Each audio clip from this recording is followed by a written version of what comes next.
Welcome to InterPartyConflict, the podcast where we answer your questions so you can have the best tabletop gaming experience possible. My name is Gabe. My name is Jeff. And we're going to answer your questions today. But first, I have a question. Jeff, how are you doing today? I'm doing all right. Trying to get some like good sleep lately. Yeah. All of last chasing week. that dragon, huh? Well, all of last week, I was like, by the time I was driving home, I was like starting to doze at the wheel, and it's Yeah, like that's I not good. can't be doing that on a regular basis. So, Yeah.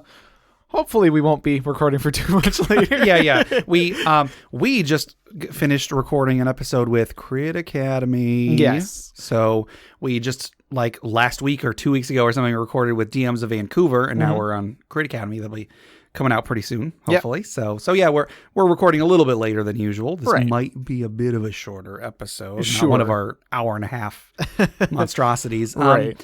But yeah. I just started work again. I was off for about a month, and I this is my first episode we've recorded after I've gone back to work, and I can say my feet hurt. Yeah. Yep. But yeah, I was like had a crazy sleep schedule during the break, but now it's, I have to wake up at a certain time. So a fun little life hack that I am doing in order to make sure that I wake up on time. Oh yeah. I put my alarm clock inside a lockbox. and then I lock out? it, and then I put the key on the other side of the house, so I have to go get it. It's worked out pretty well so far. The first couple days, I was afraid the alarm wasn't going to go off or whatever, so I kept waking up before it happened. I mean, the main reason that I'm doing it is because there were too many times where I would wake up, turn it off on my phone, and then just go back to sleep and not even remember it. I still have the option to just turn it off and go back to sleep, but I guarantee you I'm going to remember if I got up and walked across the house and had to find the key in order to stop it. Yeah. So. And like once you're up on your feet, sometimes you're like, well, okay, I have to go to the bathroom, and then once you're in the bathroom, you're like, well, I might as well, brush my teeth and do whatever. There was one day where I did go back to sleep after turning it off for like half an hour, but again, I remembered it, and anyway. So yeah, last week, so a little bit under a week before today, we played D&D. Yeah, we played more D&D. We're actually playing D&D. What happened, Jeff? Did anything exciting happen? Oh, right. Yes. I teased it last week. I forgot this was a big thing. What did I do last week? So we were fighting on an airship, and so Gabe 3D printed an airship. 3D printed a little airship. Yeah, a little terrain airship. Piece, and it took about 70 hours of printing to get it done. I mean, like you don't have to actively be there the whole time. No, but you have to check on it. There were so many different parts that like because it was such a time crunch. Like when I first started printing it, I had to go to Google and be like, how many hours until Tuesday at 6 p.m. Right. And I had to make sure I would have enough time, and it was cutting it close.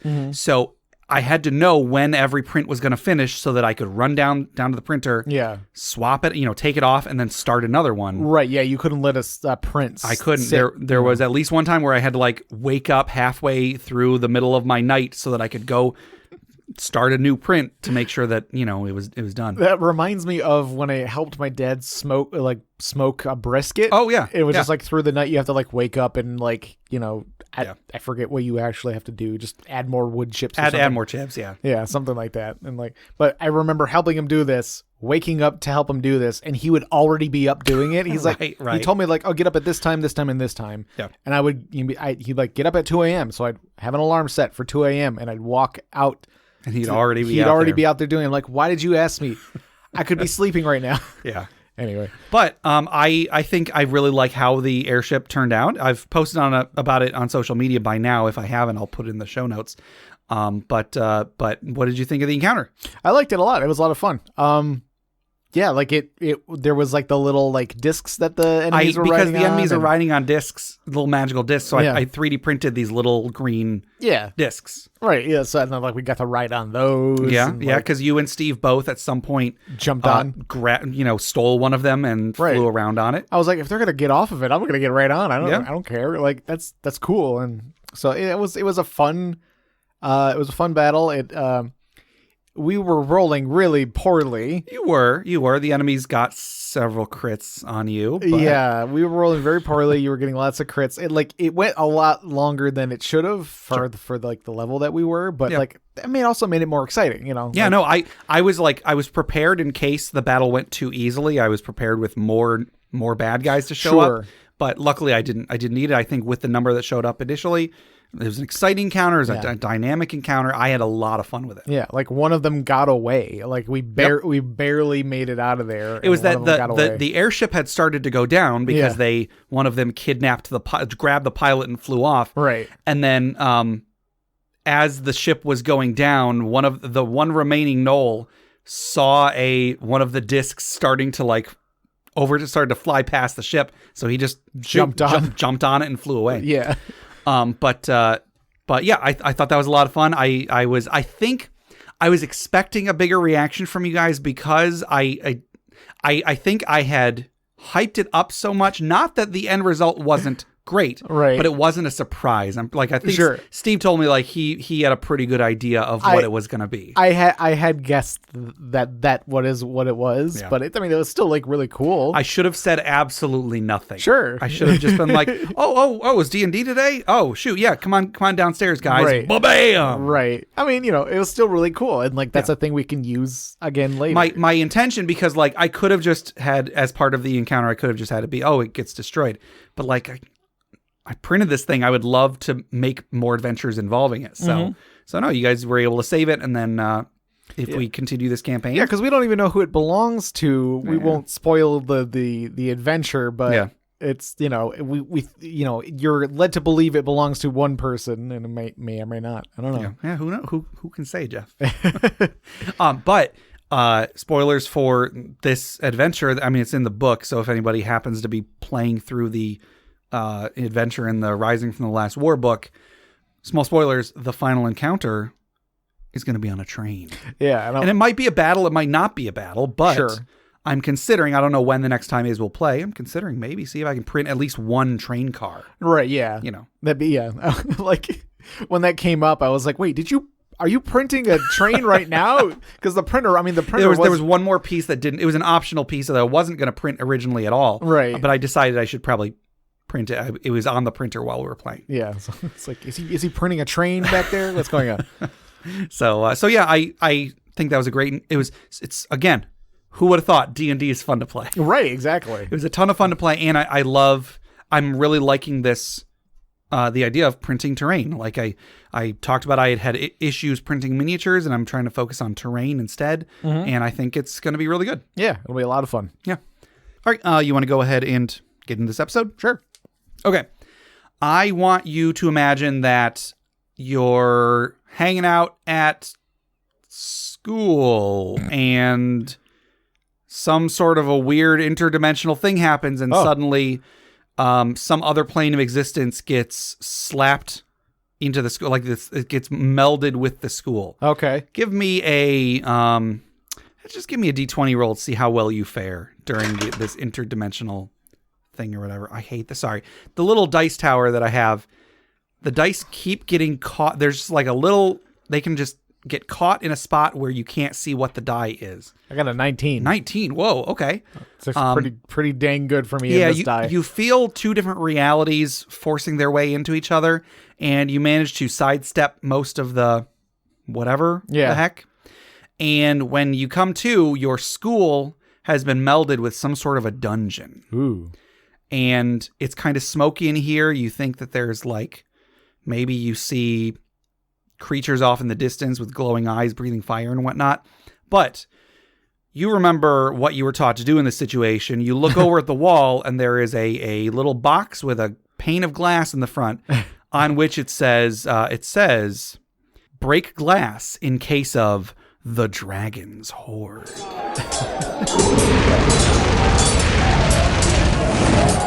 That was a real weird path I took to get there. What's inside that? What's inside that box, Gabe? Well, so what's inside the box is a ring that was submitted by Sean M via Facebook. Oh, okay. The item today is the break glass ring. What? Oh, but that's actually what it's called. It's called the break glass ring. Yeah, okay. Yeah, that's sometimes the Dragon's Hoard intros are vaguely inspired by what the item is. Right, yeah. Vaguely. Right. So, this item, the Break Glass Ring, this ring offers a final opportunity for a spellcaster who falls in battle. The ring takes up a slot in the same way any other special item would. Before a long rest, a spellcaster may cast a spell while adding this ring as a focus. Should the attuned caster fall unconscious in battle while wearing this ring, the spell contained activates immediately. If the ring is removed, 24 hours should pass or another long rest is taken, the spell fades. If the caster wishes to replace the spell, they may again follow the steps above and again take a long rest.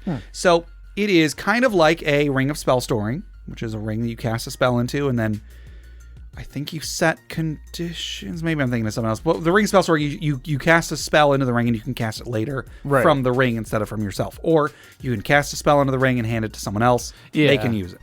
So this is similar, but this is specifically triggered by you falling unconscious. Right. It's like it's a specific contingency spell thing. I think that's what I was combining this Ring of Spell Storing with the contingency spell. So it is, it is a Ring of Spell Storing kind of with a contingent, with one specific contingency on it. Now, when I first read this, I thought, clearly like a cleric would use this, and you cast heal or cure serious wounds or whatever, so that when you go unconscious, you come back up. But I was thinking, it doesn't say this, but maybe it can only be worn by the person who put the spell in. Like it doesn't function if you give it to someone else. Sure. So what if a wizard got it, or a sorcerer or a warlock or whatever?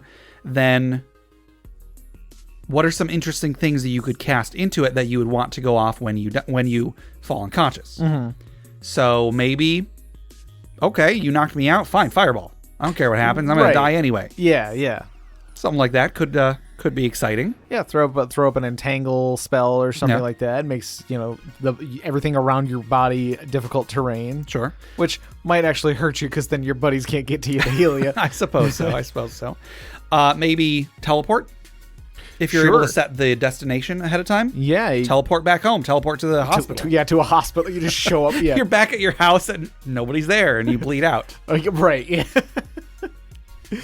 No, you teleport to a location where you have another ring. Sure. So you teleport into the ring, and that ring has the healing spell on it. You teleport into a spot where you have a Rube Goldberg device set up that when it feels the weight of your body, it like a little boot kicks over a ball that rolls down, hits a chicken, which then lays an egg. Yeah. And then eventually puts another ring on your finger. Yeah, that casts I was going to say spell. like pours a potion down your throat or something. Sure. Just puts another ring on your finger, I think is even better. Right. Yes. So it just like it opens up the door, and then you have somebody sitting there waiting to cast a spell on you or something. Sure.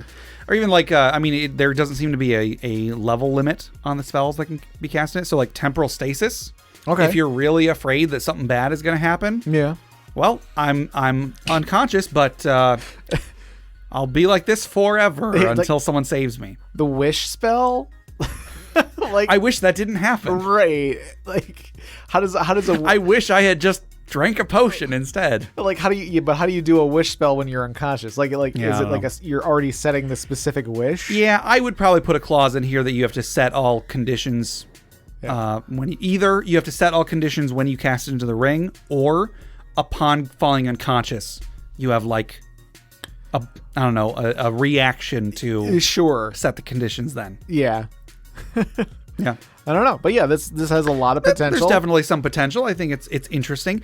And one more thing that I might want to add to this is it's called the Break Glass Ring. I would describe the ring as being made of glass.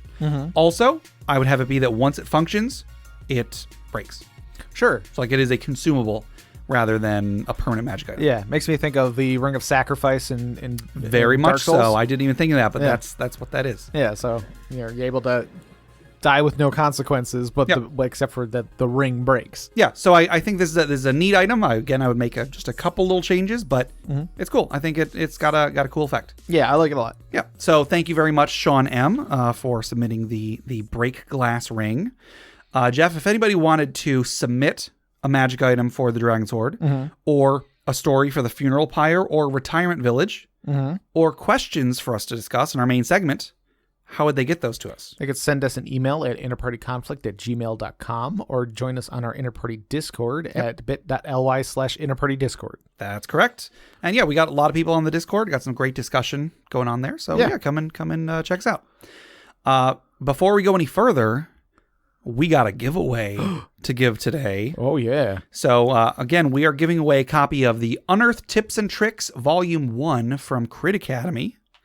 And I mentioned last week that I was going to be working on Unearthed Tips and Tricks Volume 2. Oh, yeah? I actually had to check with Justin today. I wanted to make, before that episode goes out, I wanted to make sure, hey, it's okay if I mentioned that, right? And he said, yeah.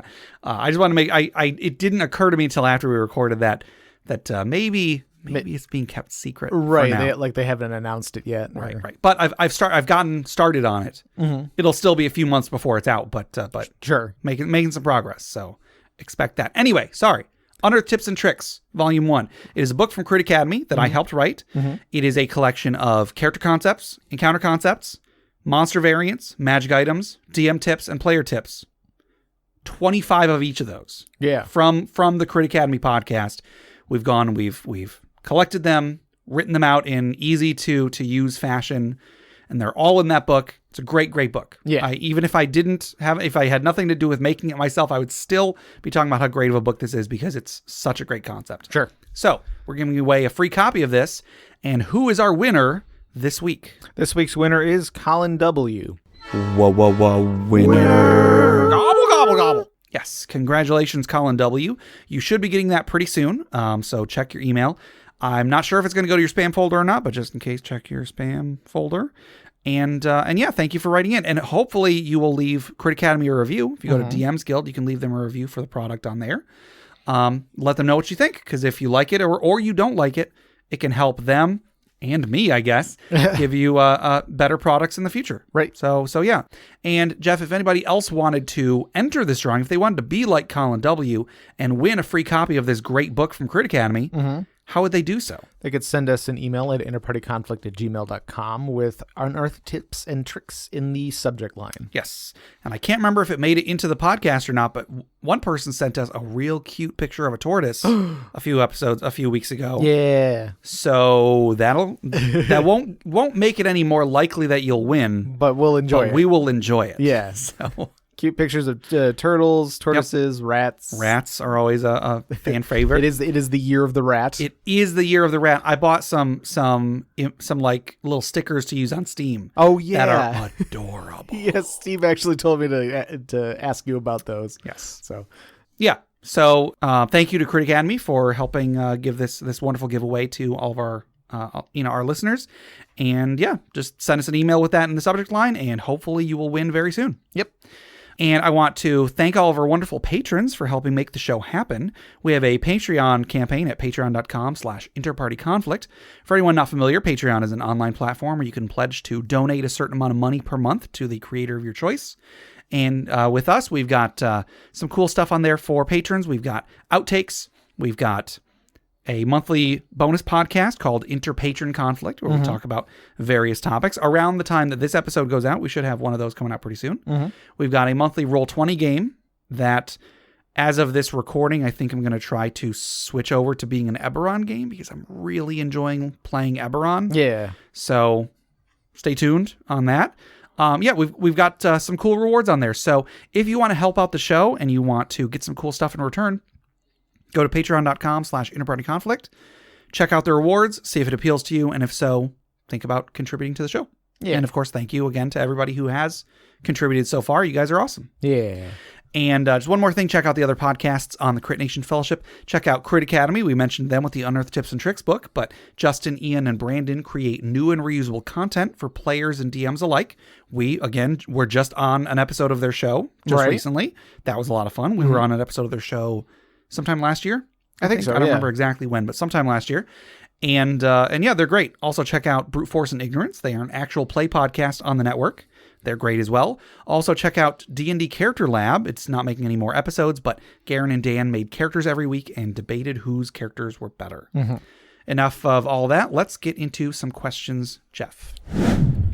All right, our first question comes from Astria on Discord, and they ask, have you ever made a character based off of a background and then use the class as just a mechanic? Yeah. So your character concept is based off of the background, not the class. Right.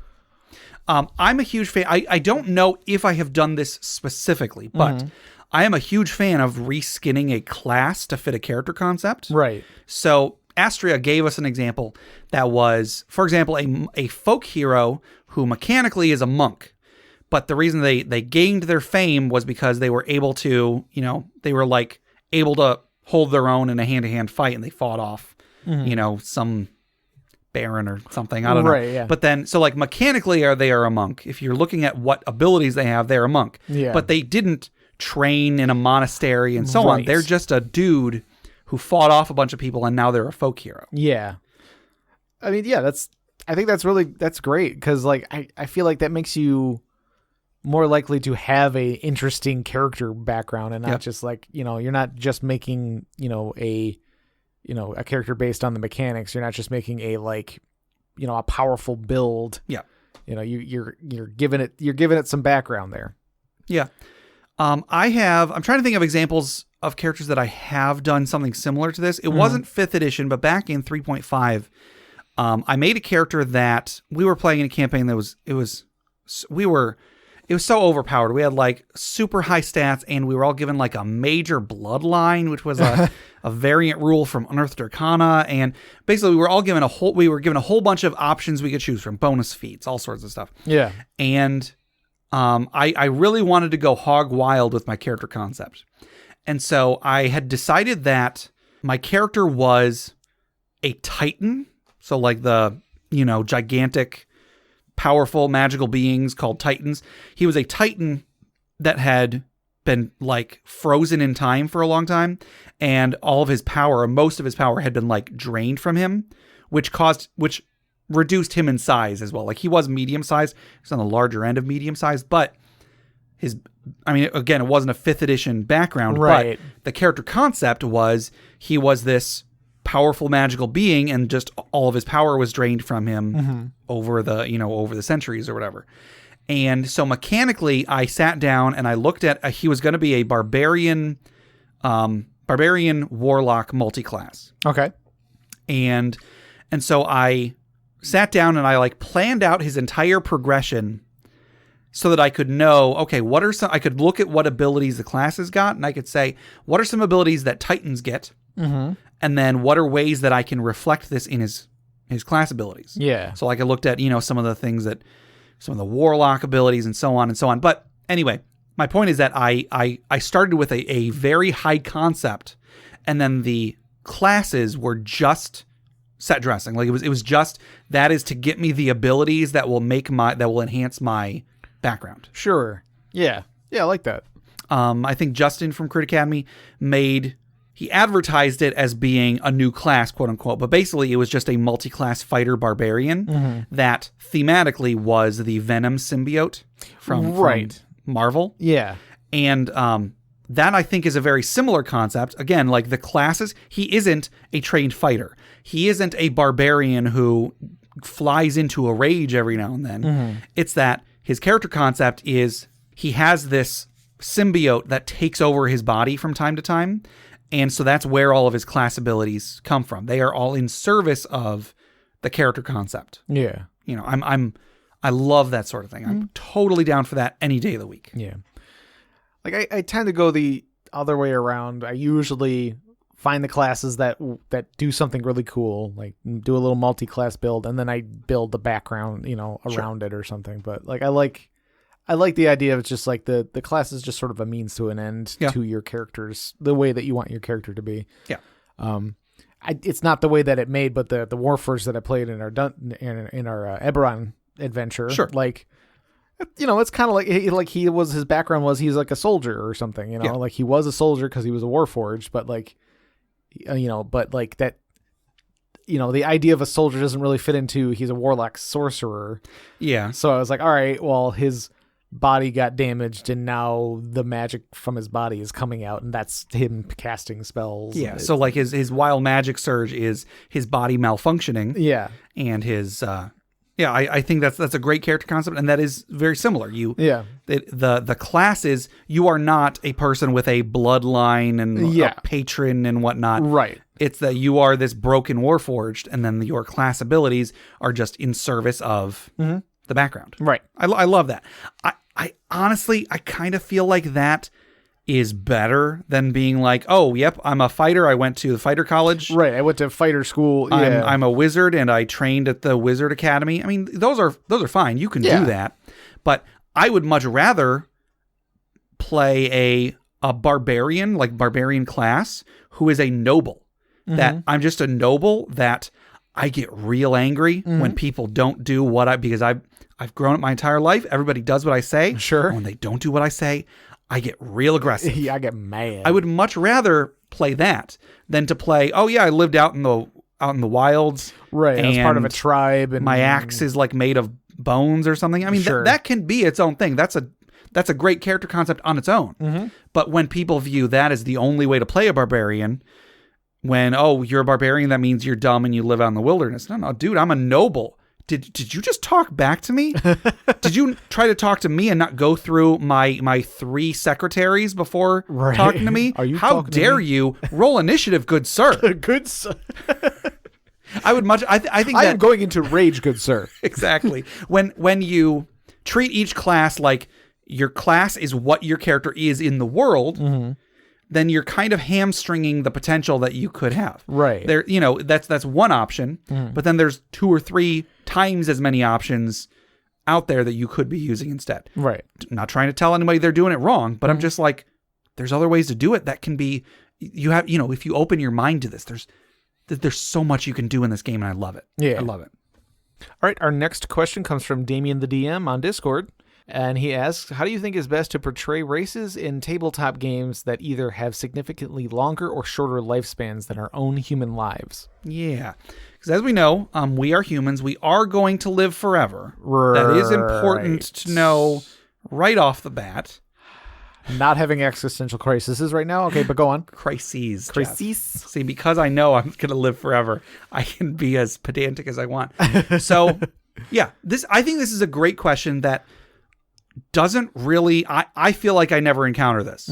Sometimes I'll put a little bit of time into thinking how my character feels about their, mortality or other people's mortality and such. But I do tend to play humans more often than anybody else. Right. It really does have to be asked, what's up, elves? What's up, dwarves? Right. Like, how do you view humans who they've got all this pomp and circumstance, but they're like they're little babies when they die compared to you guys? So there's a few different ways that I can see looking at this. From a biological, like real life standpoint, human babies are just blobs. You have to take care of them for a very long time. Yes. Like infancy in humans is very long compared to most other animals. I remember there was a time I was at the zoo or museum or something, and we were listening to somebody talk about tortoises or sea turtles, I think. Sure. And within like 5 minutes of being born, sea turtles dig themselves out of the ground, find the nearest body of water, and are on their own for the rest of their life, assuming they survive that long. Right. I mean, although that kind of goes against the point I was about to make, which is like, because turtles live for a long time. I can cut it out. No. No, but it's mostly to do with mental, like the brain development and stuff like that too. But I mean, like the longer the lifespan, typically the longer like the gestation period, the period of infancy and stuff like that. That's a good point. But I mean, but a lot of like mammals and stuff, like when they're born, they can walk within minutes. Yeah. Whereas human babies, it takes years. Yeah.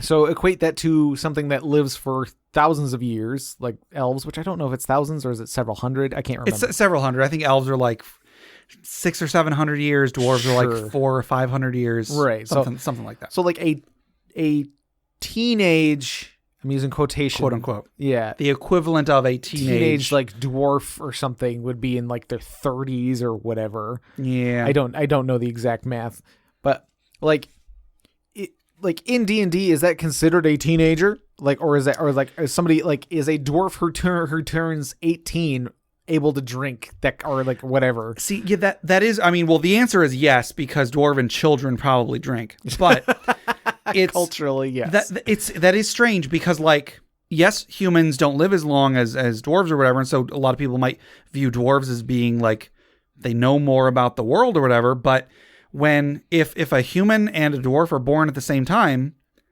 in 18 years, that human is a full-grown adult going out to, start a business and or a family or whatever. Mm-hmm. And then is the dwarf still in diapers? Are they right? What are they doing? How, like, if a human goes to school for X number of years to become a wizard, or I guess in real life to graduate from high school or whatever, I don't know. Would a dwarf have to go to school for the same amount of time or longer? Right. If it's longer, does that mean they are worse at learning? Yeah, they worse at learning, or is it just like they're, because like it's said that like the human brain, it doesn't finish developing until about age 25, 26, something like that. Yeah. I don't know the exacts on that, but like, is that the sort of like maybe a dwarf brain doesn't develop until they're 50? Maybe. I don't know. Because when we were doing the Shackled City adventure path a while ago, there's the beginning. The first adventure deals with there's an orphanage that some of the kids have been like kidnapped from. Right. And I remember just thinking it was weird that in this orphanage it's like mostly humans, but then there's like a dwarf.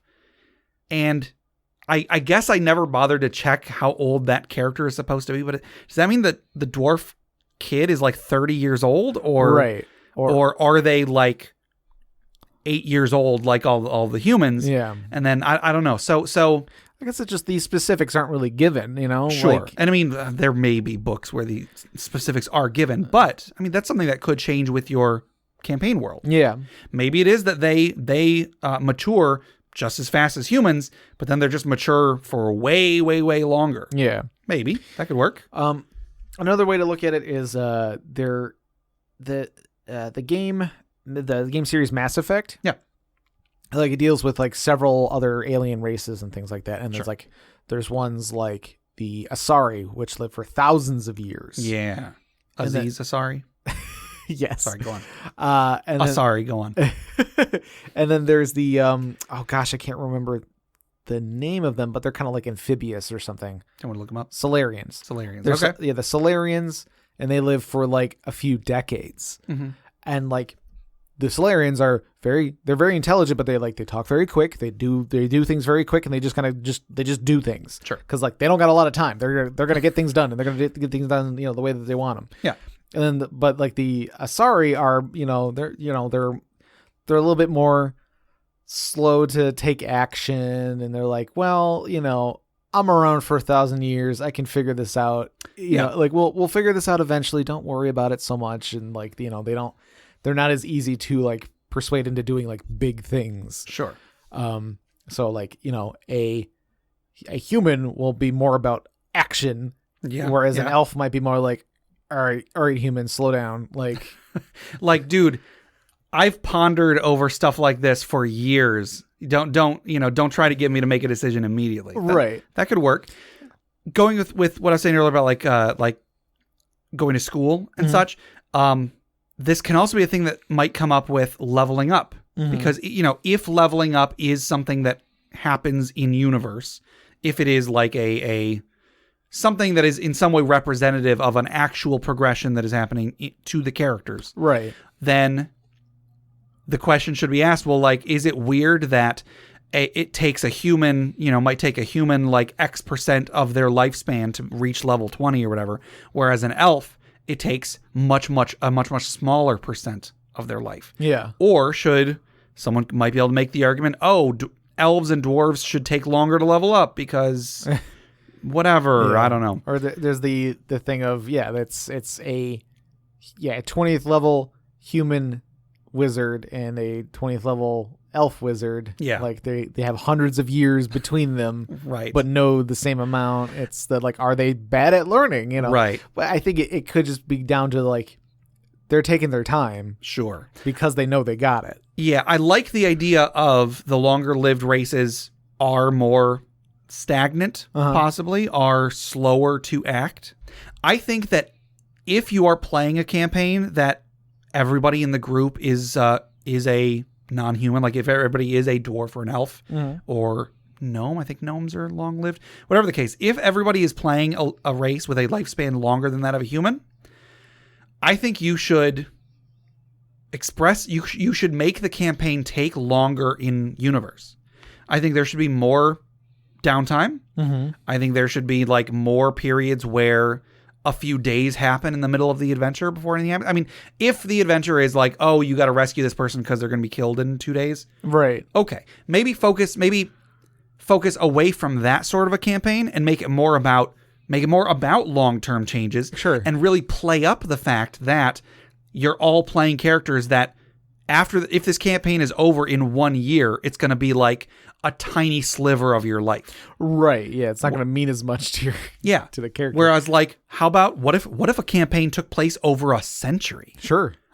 I'm down for that. Right. Wars could happen in that time. Yeah, absolutely. Like empires rise and fall. Like, there's always the idea of players getting their own little like home base or something like that. Maybe in that, like within that span of 100 years, their little base turns into a whole town or something. That would be so cool. Yeah. And then I said to do this if the entire group is non-humans, but what if you did do this where one person was a human and halfway through the campaign, they basically just reskinned their character as a different character because their original character is now too old. Right. And their new and like, not even just that, but if there is going to be, a couple of years between this adventure and the next one, to the elves and the dwarves, that might just be like, yeah, no problem, whatever. I'm still on board. But then the person playing the human might be like, guys, it's been years since we started this. I don't know if I feel the same way I did when we started this adventure. Yeah. I kind of like the struggles that a human would have to deal with living with people that are non-humans, that their scope, their scale for how they're going to react to stuff is so much bigger than mine. Yeah. I kind of like that idea, but it's something, it's one of those things that it's got to be what the campaign is about. Yeah. We've talked about, like, if the campaign is about survival, it would be cool to introduce a whole bunch of, carrying capacity and all sorts of survival rules. If it's not about that, it would be kind of cumbersome. Mm-hmm. Similarly, I think if it's not the point of the campaign, this might not quite work. But if it was, you agreed at the beginning of the campaign, I kind of want to see what it's like when my character has to deal with the fact that he's aging 5 times as fast as everybody else. Yeah. Could be like, the adventure ended with you like banishing a demon or something. And it's like, well, you guys have like taken a pact. Like, okay, next time this demon shows up, we're all going to get together again and deal with it. Sure. I think I'm thinking of it. Austin Powers? Austin Powers. That's where my mind went. But no, it is totally. Yeah. So it's like, but where one of the characters is human and the rest are, elves or whatever. Sure. It's like, it's been 50 years. Now the demon's back again, and everyone's like, all right, let's get our stuff together and we'll deal with the demon again. They go over to, average Joe human's house, and he's like, guys, I can't. I got grandkids. I lost my arm last year. Right. Yeah. It's like, I lost my arm in a farming accident. Like, right. It's like, you guys have to go on without me. The elves are like, what are you talking about? Stuff just grows on its own. And they point over and like a stalk of corn just pops up out of the ground. Right. Yeah. The druid casts, a cantrip that grows plants. And he's like, see? And he's like, oh, thanks a lot, guys. Really making me feel good about this lifestyle. Right. So I think that, the question is, how do you think is best to portray races? I think that probably the best way is to just kind of downplay it a bit. If it's just one person in the group is a dwarf or an elf, maybe once in a while throw in a comment about, right. I know your grandfather. We were best friends. How's he doing? Oh, he died 30 years ago. Yeah. Oh well, that sucks. Well, it's like, when I was in this war, it's like, right. You mean the Great War from ancient times? You're like, Well, one of the humans is like, oh man, back in the war, and the dwarf's like, which one? I've seen 12. That country doesn't exist anymore. Which one? You got to be more specific than that. So, they call countries by old names and stuff like that. He's like, yeah, like it was like they refer to when somebody's like, hey, how do we find our way to the whatever? Be like, oh yeah, just turn left at the general store.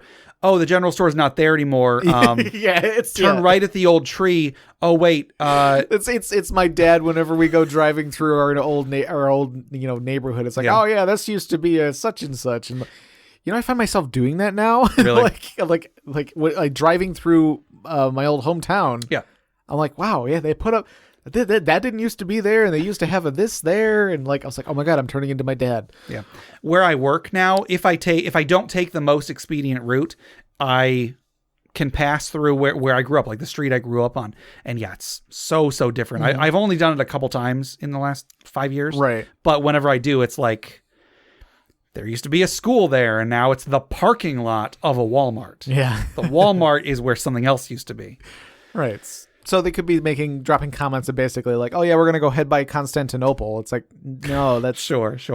And I think my example was wrong. The dwarf would be like, turn right at the little sapling. And like, oh, you mean that old dead tree that has been there for 60 years? Right. Yeah, well, same thing. Right, yeah. The plant. Exactly.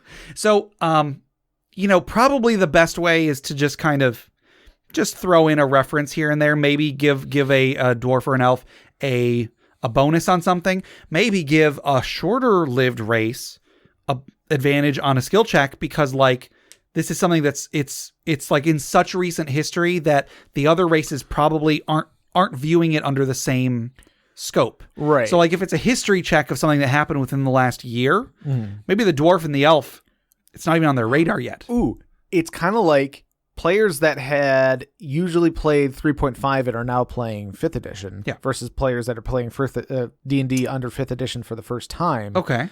The person who used to play 3.5 might be remembering a rule from 3.5. Oh, Jeff, you're hitting too close to home. Right. Go on.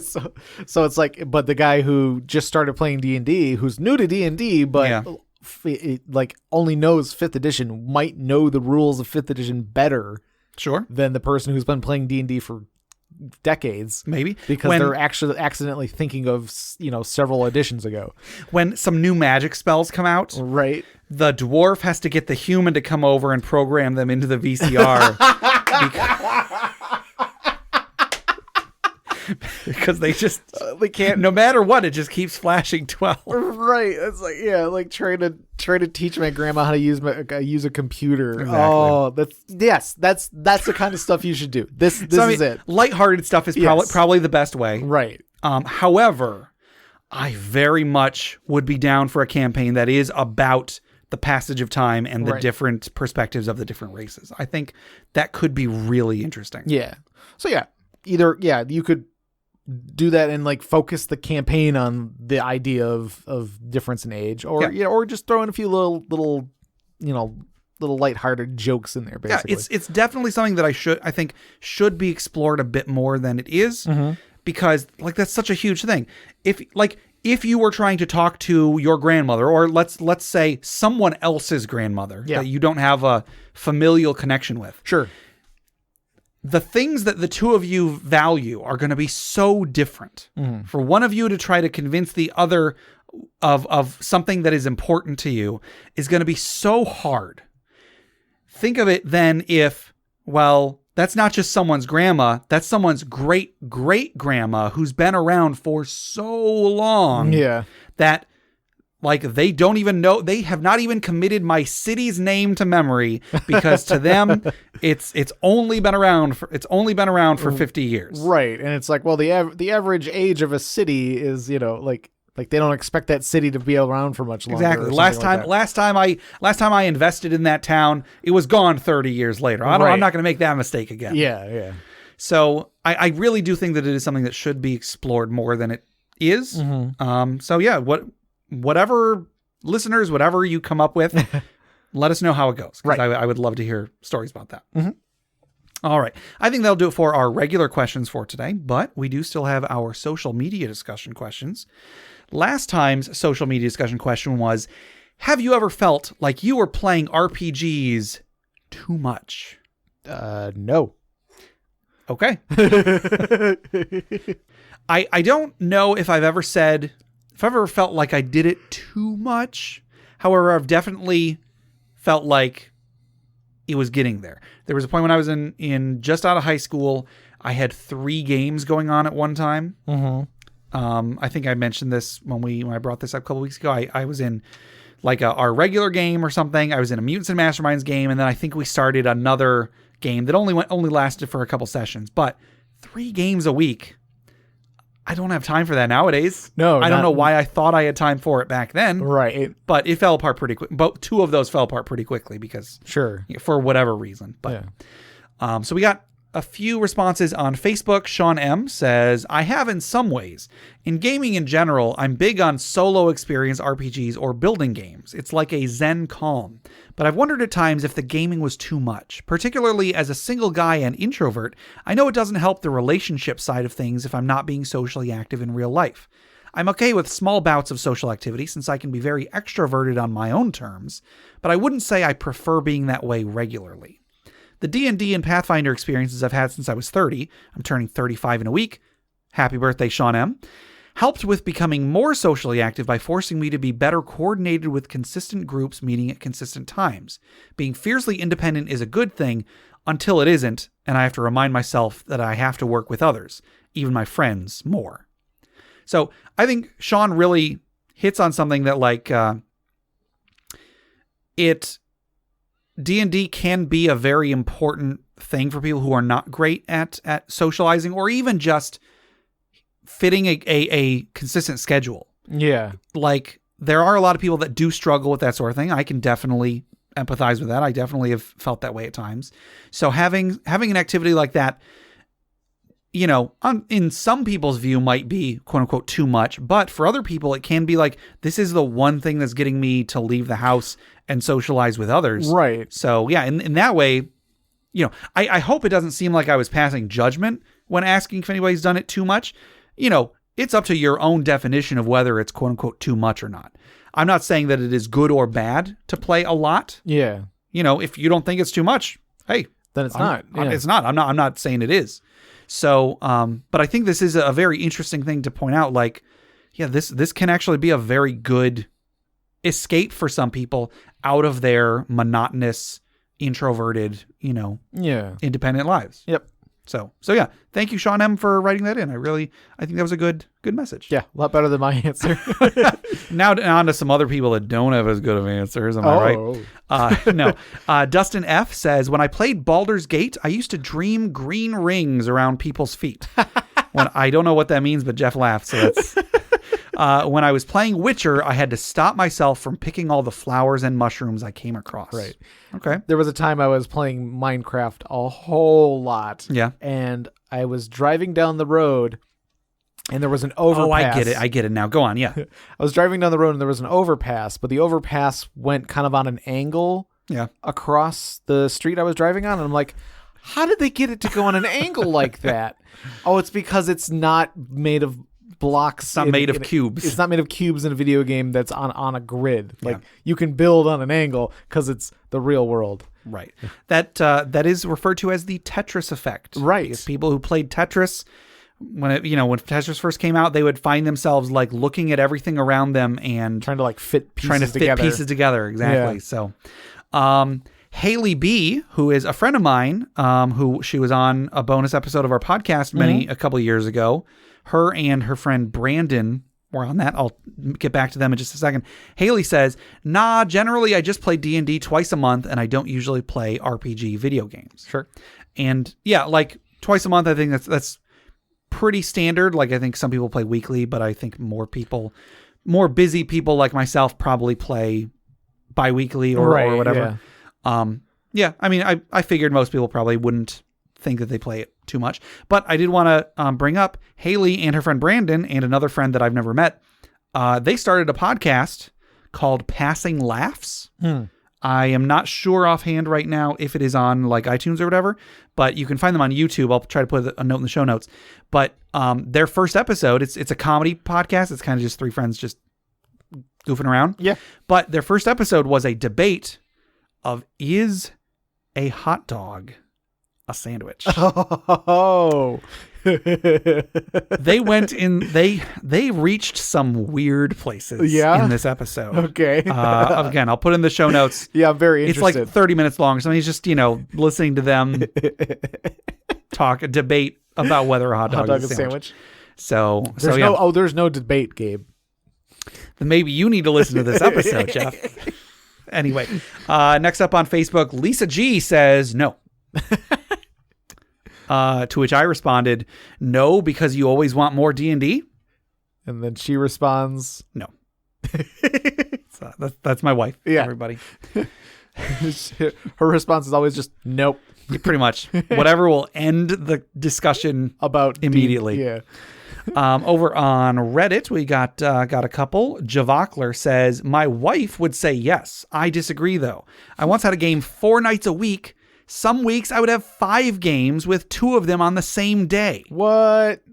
Javokler, where are you finding all these hours is what I want to know. How do you do it? Right. Well, but then they go on to say, since graduating college, starting a real quote unquote grown up person job and having a kid, I am lucky to play every other week. Right. I mean, that sounds more realistic to me. Right. I mean, that's still impressive though, having a job and a kid and playing every other week. Yeah. Like I can't play her any other week. I don't have a kid and like, I know my job doesn't. Podcast is my kid. Right. That's true. Pruno says, with raising small children, finding time is difficult, but soon they will be old enough to play. Oh, all right. There you go. Well, this is a D&D house. Right. You're in my house. You play under my rules. 5th edition rules. There you go. But Dad, they've made 7th edition now. Sorry, go. I'm sorry. Oh, we don't talk about that edition. No, says Dad. Komanid says, sadly, yes. There were times in my studies where I lived just from game to game on a bi-weekly basis. At least it was my most glorious time as a DM.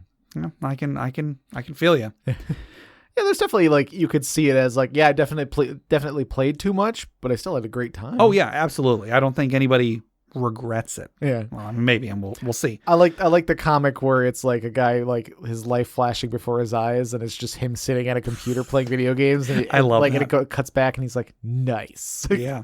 Or there's another one that it's like a person sitting in front of the computer, and then it's them same spot but older, and then it's them as a skeleton in front of the computer, and then they're at the pearly gates, and Michael is like, all right, well, you're here, you're in heaven, you can do whatever you want. And then it's just him sitting in front of the computer again. Alistair the Minotaur says, I guess this really depends on your lifestyle. I played almost every Saturday for about 6 to 8 hours a pop for nearly 3 years. I would have liked to have been in another game at the time, but I was an early 20-something with few responsibilities. Now I play once a month, and while I'd love to play more often, between school, work, and keeping up the house, there's no way I'd be able to fit it in. So the answer is, though the amount I've played has been variable, I've always tailored my gaming to my life. Mm-hmm. And I think that's what most people do. Yeah. It is a leisure activity, so you pretty much do it however much you have time for. Right. I was just curious if anybody ever had a moment where they're like, whoa, I need to cut back. Right. Yeah. Over on Twitter, we only got 2 responses.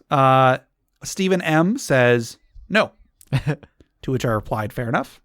And then T says no. Nope. So there you go. That's Twitter. Great input from our Twitter followers. Never enough. We got a few on Discord. E. Thompson 03 says, that's like saying you breathe too much oxygen. Not possible.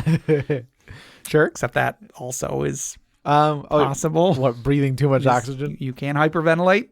You can die from breathing pure oxygen. Anyway, sure.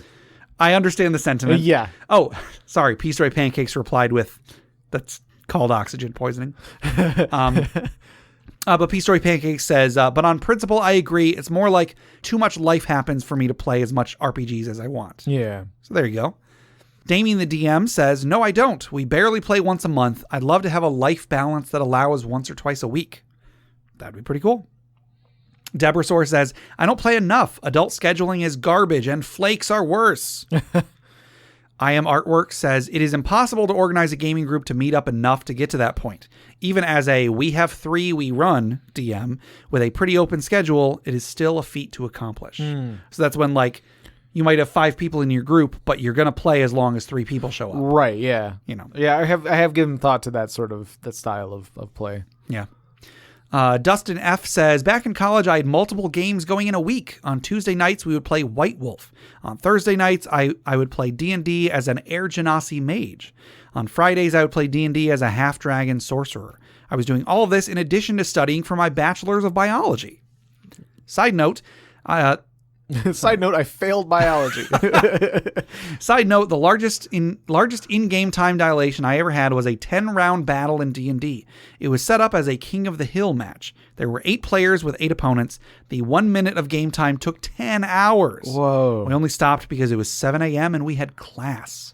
Yeah, 10 rounds with 8 people, not including the DM. I mean, that tracks. That sounds appropriate to me. Oh my God. And then clarification, I do not think it was too much gaming. In fact, I missed the frequency. There you go. And Stiltskin Koopo 84 says, to answer the question, only when my wife tells me I am. In truth, I've never had more than 1 regular game and 1 experimental game going at the same time. Even so, both games often had some of the same players in common, so the B campaign really only saw play when the A campaign was called off. Now that I have kids, it's highly unlikely that I will ever have more than 1 session per week until they get older. More accurately, I am struggling for 2 sessions a month. Yeah, I feel you. Stillskin Koopo 84. That definitely seems like the adult life that that most of us are having to deal with right now. So. Yeah, really, this was just to confirm that we're all in the same boat. My aching back. Yeah, I'm all in my bones. I think a storm's coming. Right. All right. Well, that'll do it for last week's question or last question. The next question is: Fiends, Celestials, Slods, Modrons, etc. What are your favorite extraplanar creatures? I don't know. I don't know if I've given too much thought to like extraplanar stuff. Like slots were always kind of interesting just because of like all the different varieties. Sure. Like I like monsters that have like several types, you know, because you can imagine like the kind of environments that each one lives in and that kind of thing. Yeah. I don't actually like Modrons that much, but I really like Inevitables, which are like they are beings from the plane of Mechanus. Yeah. That like. There was the one that was like a centaur with like spiked chains coming out of its arms. Oh man, or something. And then there's the Marut? The Marut is another one of them. the one that was confused with the cockatrice. Yeah, because Shadowhand Silverbones failed his religion check. So I like Mechanus as an idea. I don't think I like Modrons very much. I think Modrons are kind of odd. I was gonna say silly, but I guess that works too. But so I like the mechanical extraplanar creatures, but I also, you know, I've some of the Celestials I think have such cool character designs. Yeah, Demons and Devils, you know, some of them are cool, but most of them I think I could pass on. Right. Yeah. You know? But yeah, there's a lot of cool ones out there, so I'm excited to hear what some of our listeners have to say. Yeah. All right. Well, that'll do it for our questions for this week. But before we close out, we're gonna let's wind down a little bit. Let's take a deep breath. Let's remember those who have come before us, who have given their lives so that we may have a better place to live in, a better world, a better multiverse to live in, as we toss another log onto the funeral pyre.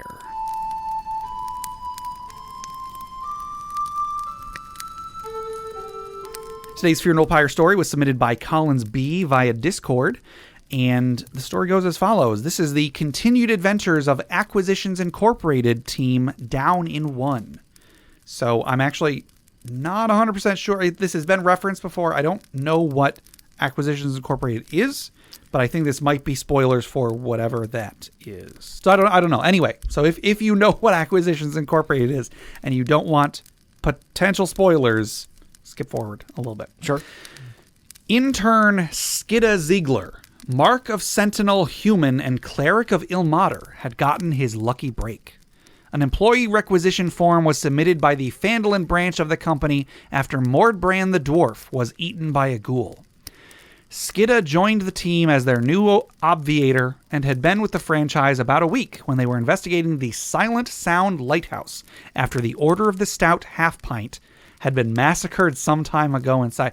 Man, not knowing what Acquisitions Incorporated is, this is real interesting. This is wild. All of the names in this. I like it. After clearing out the Lighthouse of Undead and confronting the necromancer responsible in the secret basement, they decided to explore the super secret basement that had been used by a mysterious wizard over a decade ago. Inside, they found replica Modrons, which Skidda aggroed. In the next room, he went first and was attacked by 2 swarms of spiders, knocked unconscious, but he was healed by the party's occultant Talantha 3 coins. Occultant.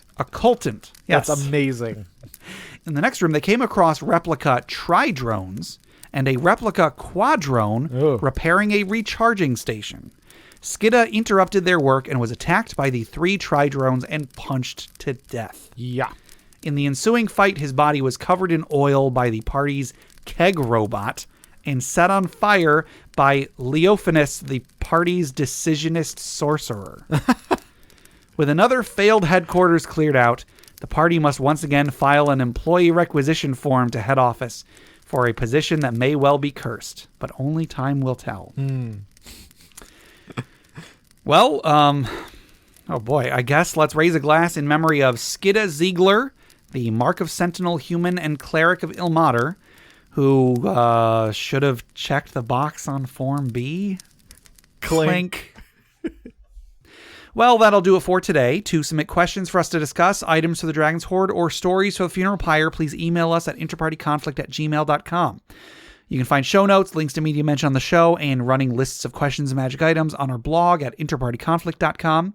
You can join us on social media. Find us on Facebook, on Reddit, on our Interparty Discord, or on Twitter at InPartyConflict for our weekly social media questions.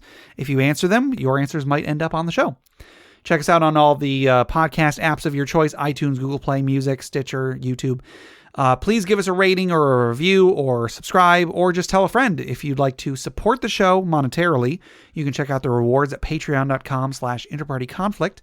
We have a few different tiers and rewards on each of them, so anything you can spare, even $1 a month, would go towards making the show better, and you'll get some bonus content for it. Jeff, tell us about FriendQuest. FriendQuest is our YouTube channel where we play video games. Yes. Speaking of video games, check out my side project, the Arcade Memories Podcast. If you'd like to submit your own childhood memories of going to the arcade, you can send them to arcadememoriespodcast@gmail.com. Also, head over to bit.ly/interpartyconflict to take a short survey about our show. What you like, what you don't like, etc. And just for taking it, Tom and Mary at hollandspiel.com will give you 2 free printable board games. So go do it. And our music is made by Boxcat Games from Nameless the Hacker's RPG. So, Jeff, until next time... I'm getting too old for this.